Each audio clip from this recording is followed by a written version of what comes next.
President.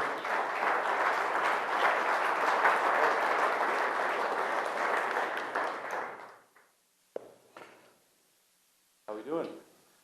Good. Good morning, everybody. Wow, what a crowd, what a crowd. Mr. Vice President, we're so happy to have you here this morning. This is, obviously, the highlight of our Munich Security Conference meeting in Washington, D.C. I hope not. I hope not.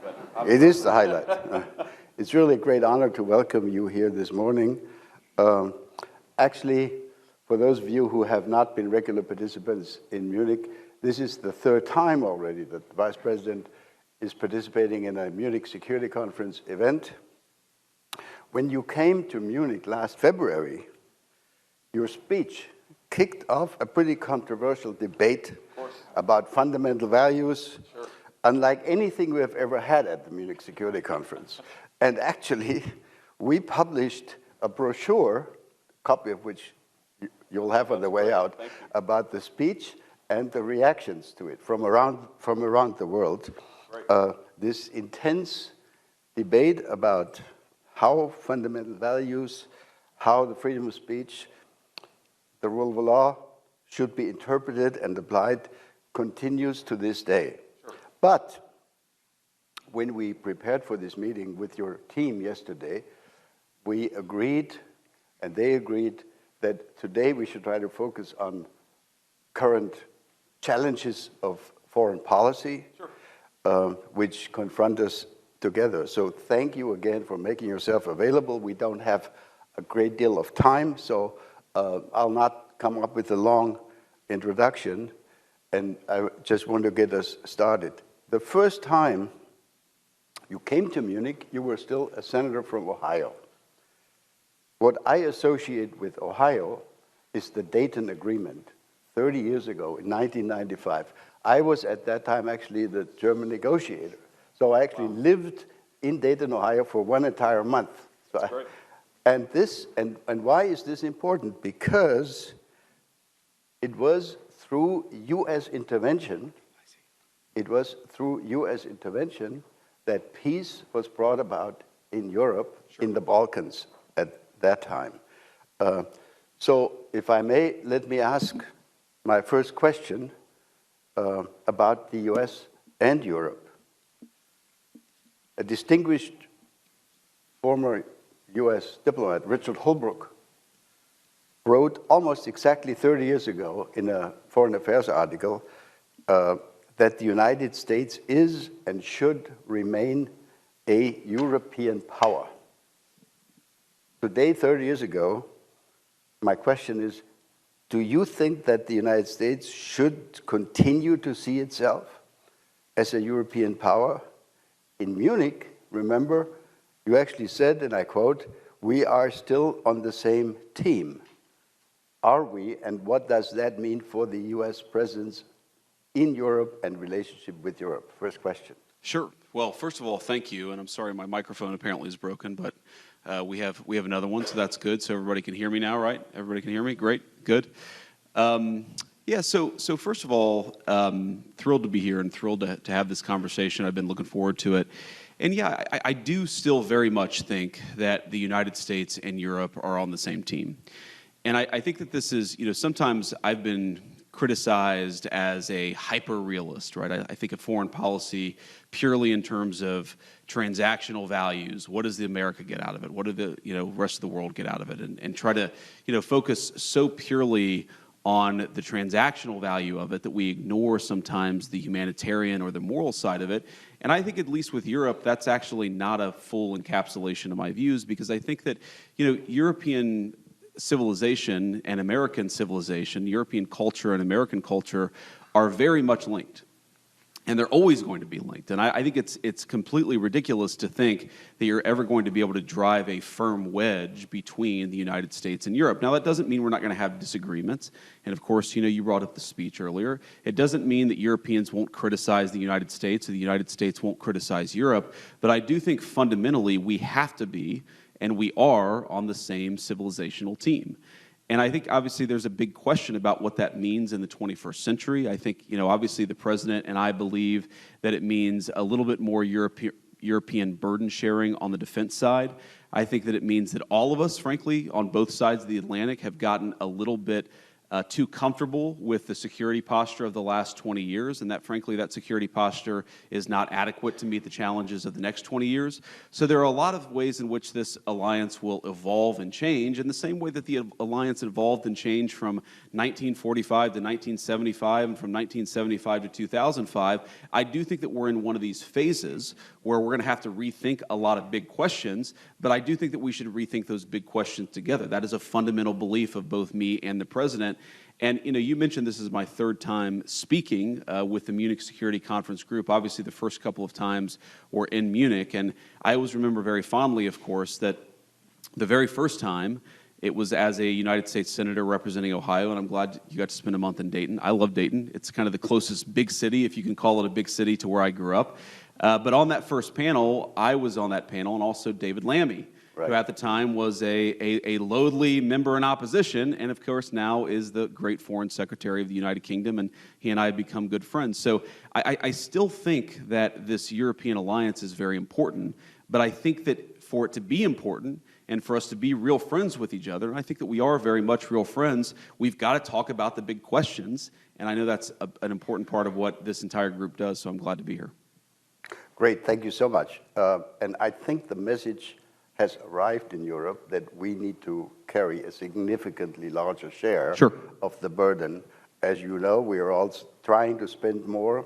Some are spending really a lot more. Others are lagging behind a little bit, but we're moving in the right direction, I think. Let me turn to a really concrete, urgent issue, Ukraine.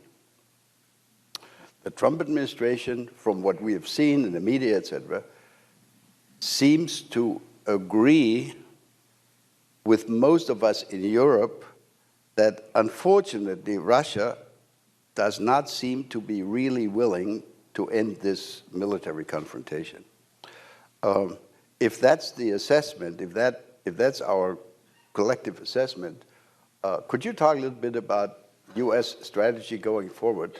We all want this war to end, and let me say as a very personal comment, I think the Trump administration did the right thing by starting this process of talking to the Ukrainians, talking to the Russians, but the Russians seem not to be interested in the kind of quote-unquote deal that could be offered to them. So talk to us a little bit about how you see the next steps.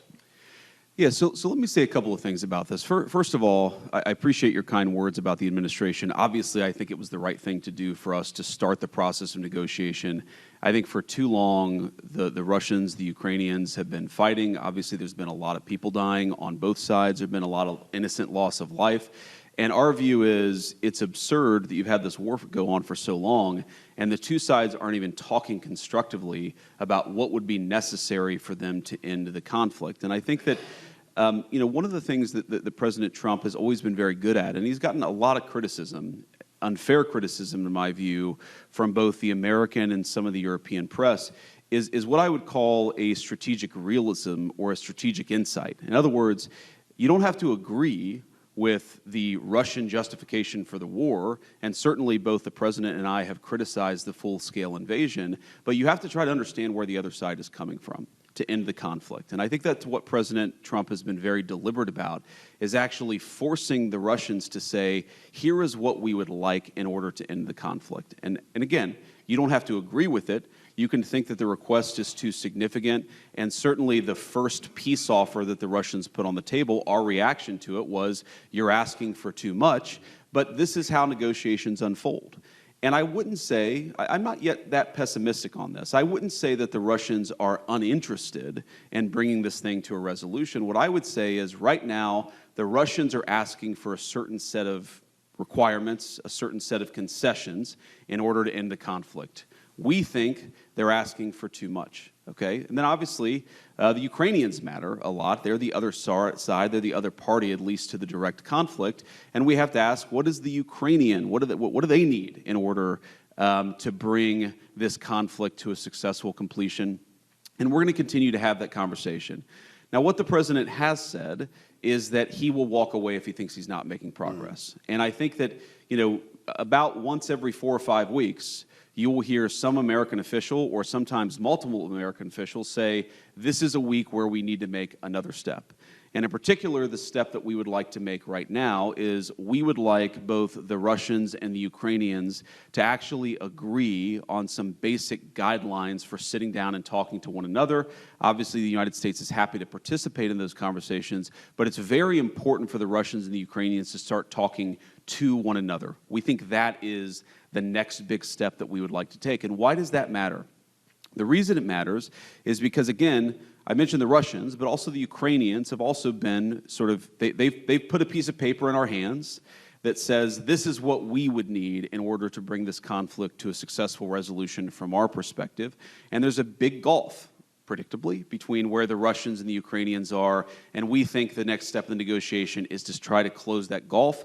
We think it's probably impossible for us to mediate this entirely without at least some direct negotiation between the two, and so that's what we focused on. But I'm not yet a pessimist on this. I mean, obviously, you know, the Russians and the Ukrainians are not there yet because the fighting is still going on. You know, the Ukrainians have said they would agree to a ceasefire, a 30-day ceasefire. We appreciate that. What the Russians have said, again, you don't have to disagree with it, but it's important to understand where the other side is coming from.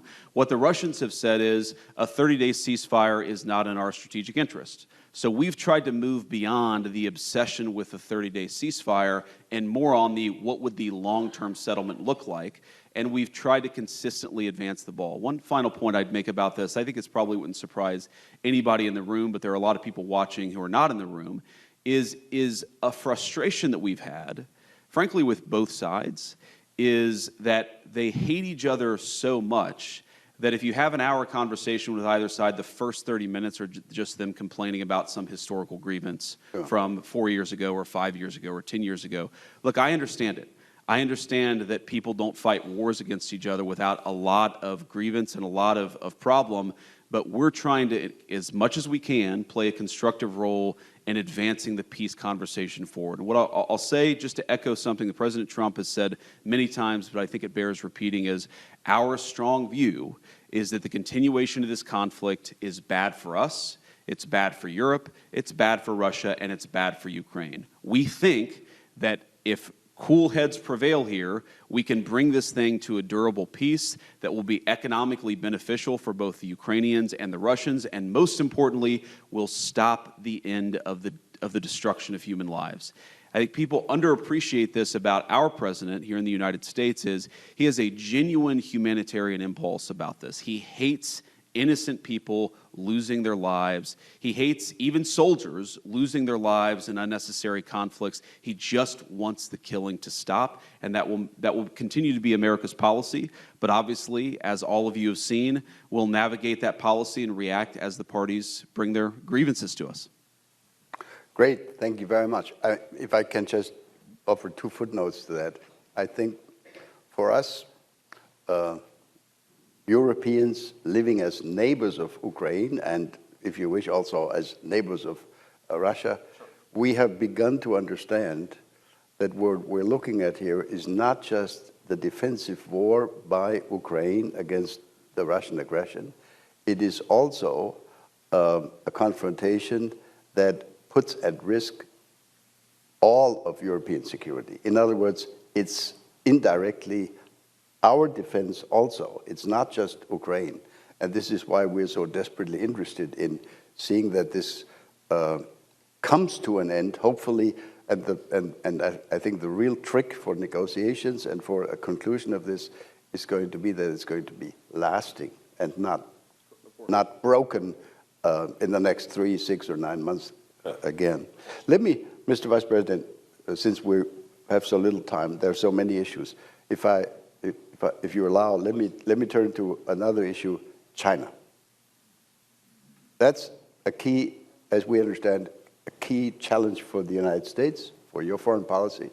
It's also of tremendous interest for us in Europe. So the United States has defined China as the key strategic challenge going forward for coming probably many years. This has also been the justification, the reasoning when American staff members of yours tell us the United States must be much more present in Asia and will therefore need to reduce their presence, their strength, etc., in Europe. But now there are some signals in the media that the United States government, that the White House might actually be interested in a strategic deal with China, maybe even including on Taiwan. Could you talk a little bit about the China strategy of the Trump administration? Yeah, so I haven't seen those reports that you mentioned, a strategic deal on Taiwan, so I wouldn't speak to that. I certainly would say that there has been no conversation between our governments about a strategic deal on that particular question.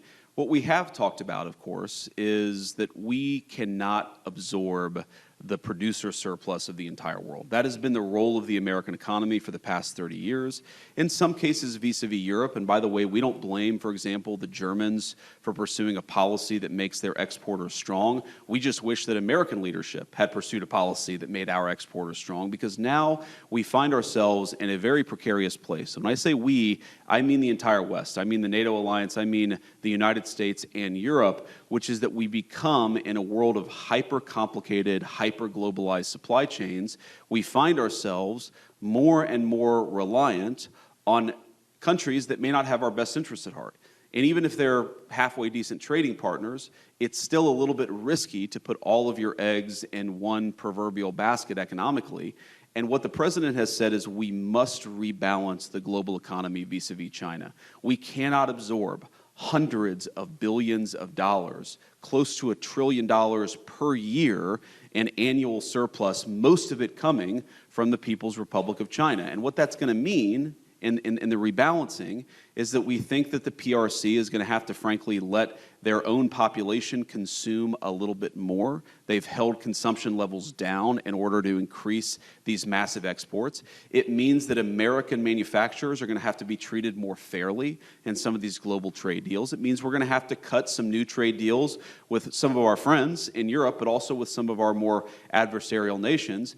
But that also, we have to be careful here, because while we want to rebalance global trade, and that has certainly been the explicit goal of our policy, we also want to make sure that we do this in the right way.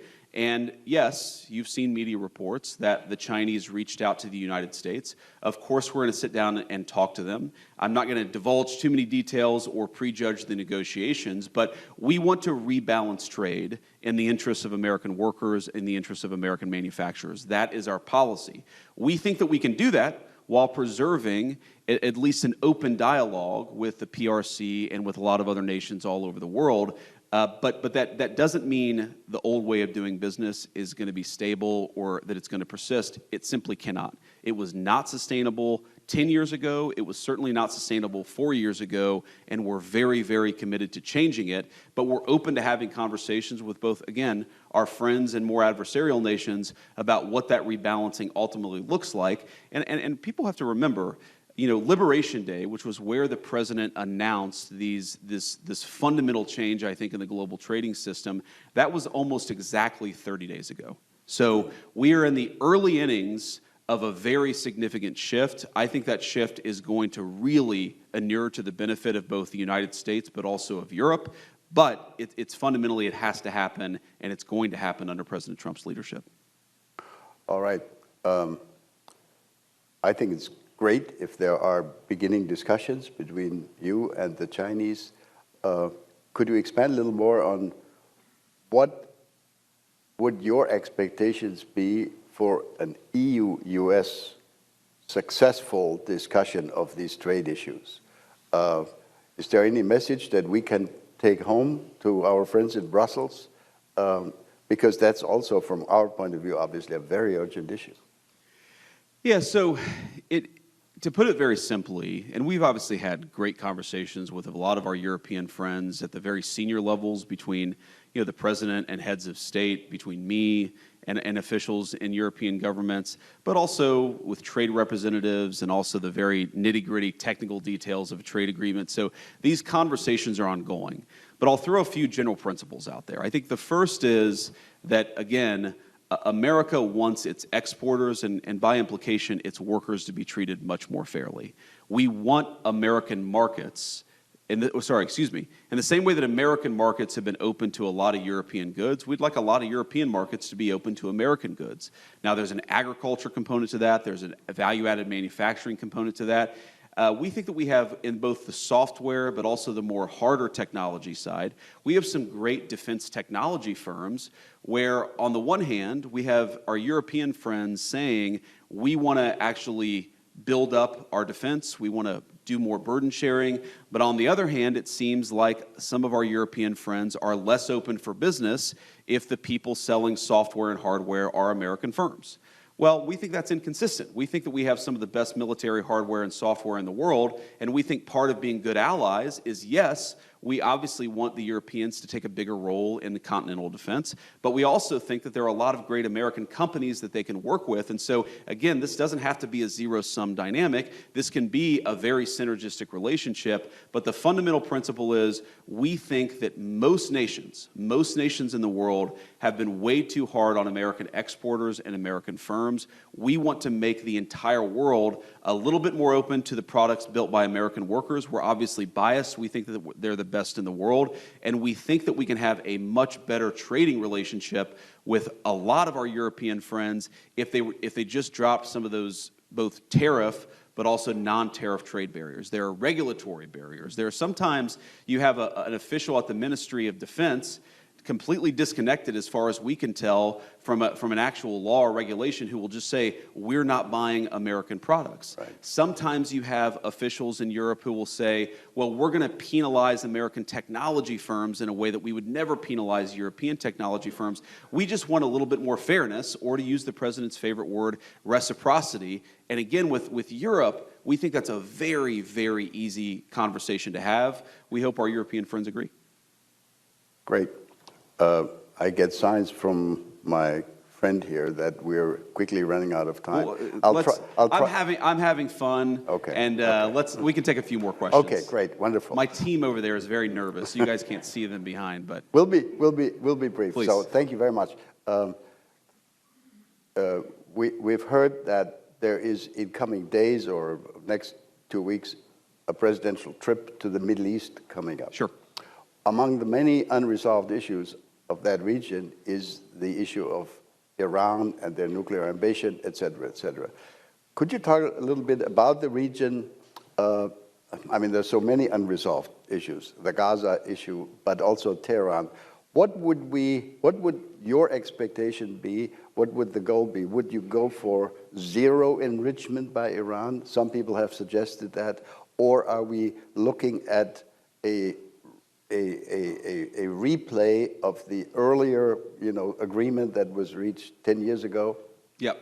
So there are a couple issues with the earlier agreement. The JCPOA, right, as it's called here in the United States, and I assume in Europe. But here the two big issues with that agreement are, number one, the enforcement or the inspections regime was incredibly weak. And I don't think that it actually served the function of preventing the Iranians from getting on the pathway to a nuclear weapon. That's one thing that must be different. And then second, yes, we believe that there were some elements of their nuclear program that were preserved under JCPOA that, yes, they weren't nuclear weapons. Iran doesn't have a nuclear weapon, but allowed Iran to sort of stay on this glide path towards a nuclear weapon if they flip the switch and press go.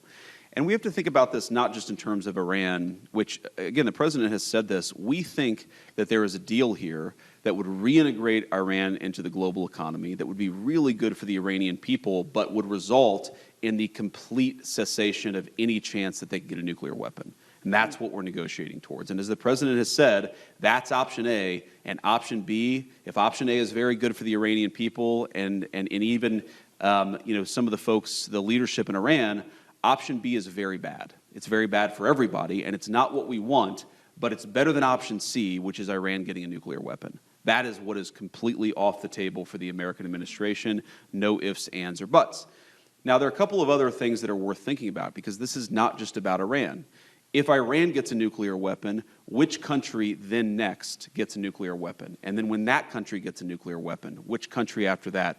We really care not just about Iran, but about nuclear proliferation. And the president said this in an interview a few weeks ago. It's one of these things that in the maelstrom of the media, the signal and the noise, this was very much signal, but it got lost in the noise. The president hates nuclear proliferation. I hate nuclear proliferation. And I think that the president would be very open to sitting down with the Russians and the Chinese and saying, look, let's get this thing in a much better place. Let's reduce the number of nuclear weapons that are in the world writ large. That's obviously not a conversation for tomorrow. That's a conversation, God willing, for a few years from now. But there is no way you get to that conversation if you allow multiple regimes all over the world to basically enter this sprint for a nuclear weapon. And we really think that if the Iran domino falls, you're going to see nuclear proliferation all over the Middle East. That's very bad for us. It's very bad for our friends. And it's something that we don't think can happen. So without prejudging the negotiations, I will say so far so good.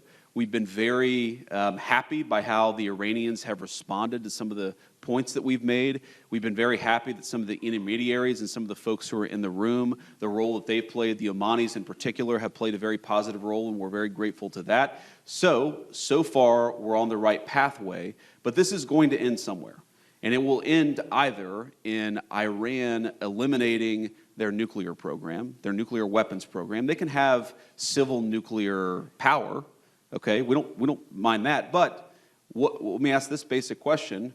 Which regime in the world has civil nuclear power and enrichment without having a nuclear weapon? And the answer is no one. No one right now has a civil nuclear program with their entire enrichment infrastructure that can enrich to the 90+% needed to get to fissile material and a nuclear weapon. So our proposition is very simple. Yes, we don't care if people want nuclear power. We're fine with that, but you can't have the kind of enrichment program that allows you to get to a nuclear weapon, and that's where we draw the line.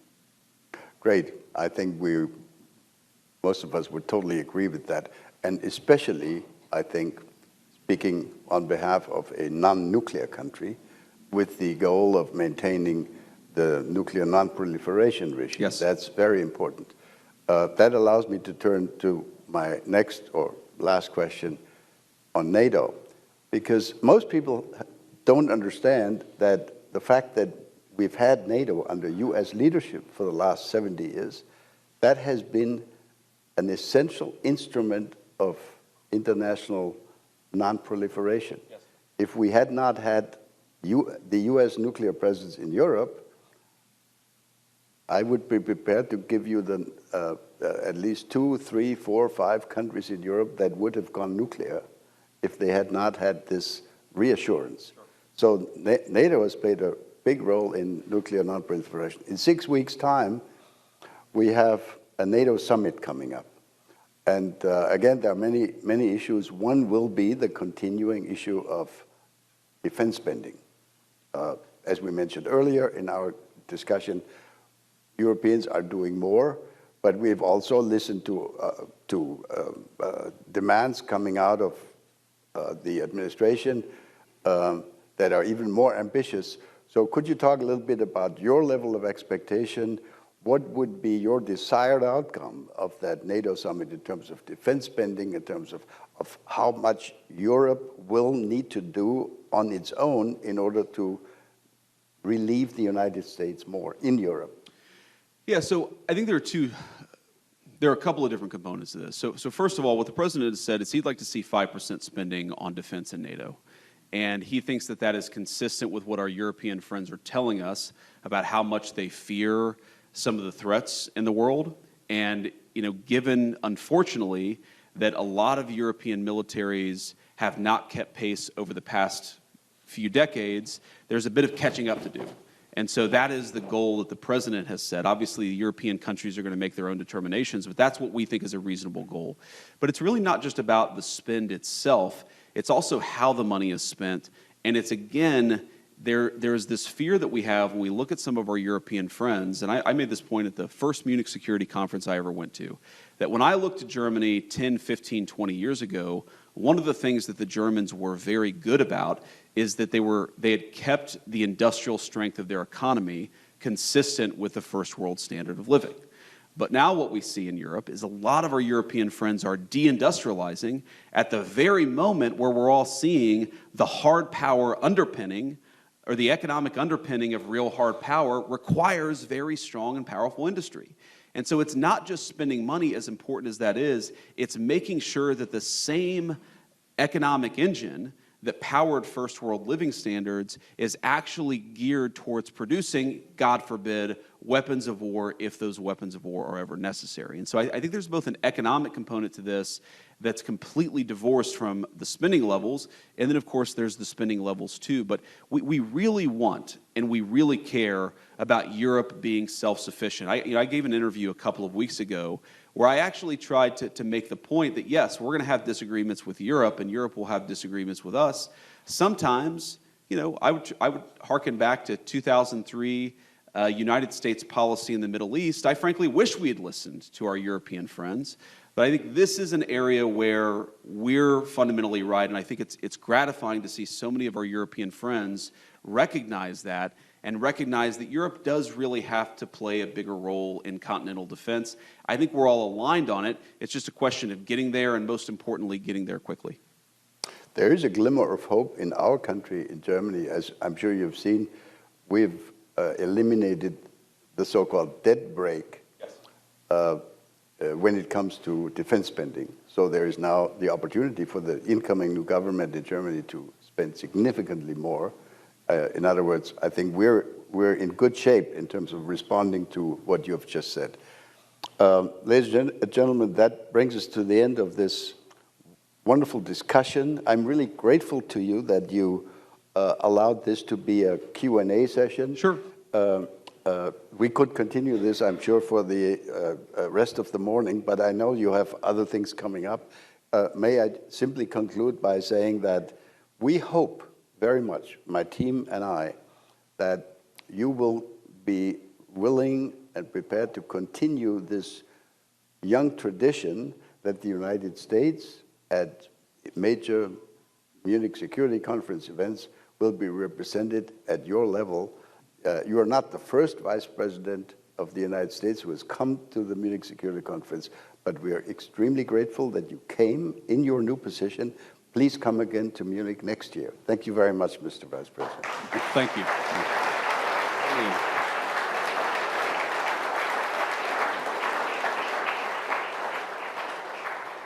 So if I may just say a few things in conclusion. First of all, I appreciate the kind words, and I appreciate the invitation back. I wasn't sure after February whether I'd get the invitation back, but it's good to know that it's still there. Well, we thought about it. Second of